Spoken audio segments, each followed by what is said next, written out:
When I first arrived at Whatriggs, I remember I was met by Lynette, who was my first key worker.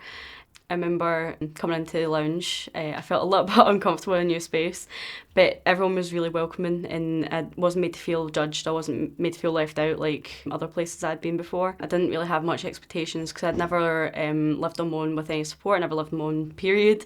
Oh, first impression of Harley and Whatriggs was just a wee ball of energy. Absolutely, that was it, without a doubt. This young, vibrant woman that had appeared in our service.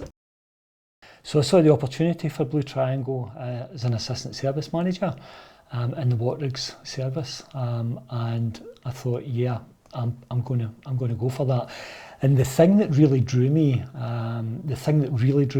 to the role was the fact that they're working in a psychological and trauma-informed way. That really piqued my interest. I applied for the role, I brought my entire self to that role, and I was fortunate enough to be included in the Whatriggs team.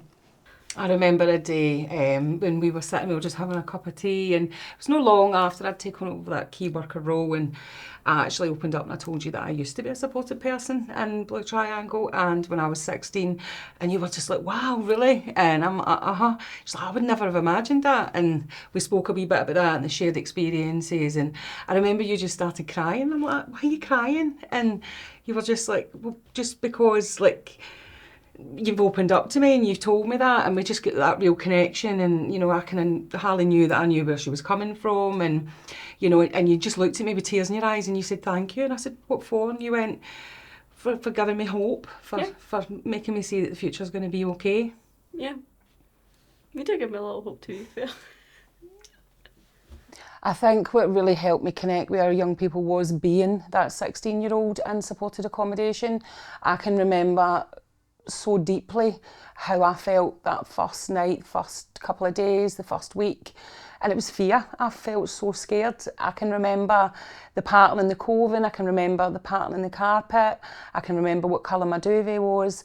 Most of all, I remembered feeling so scared and so alone.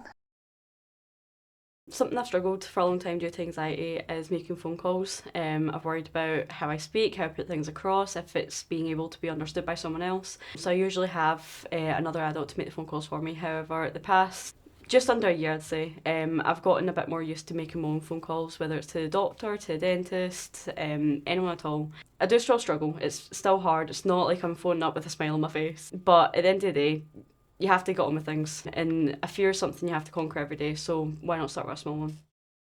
We would work with a young person, they might think that they're ready to move on in their journey, but by the time that we do some of the Let's Move activities, which we can talk about, those activities are structured units that we take young people through. It could be social media, it could be DIY, it could be managing a budget, it could be healthy eating, it could be food hygiene, a lot of different areas.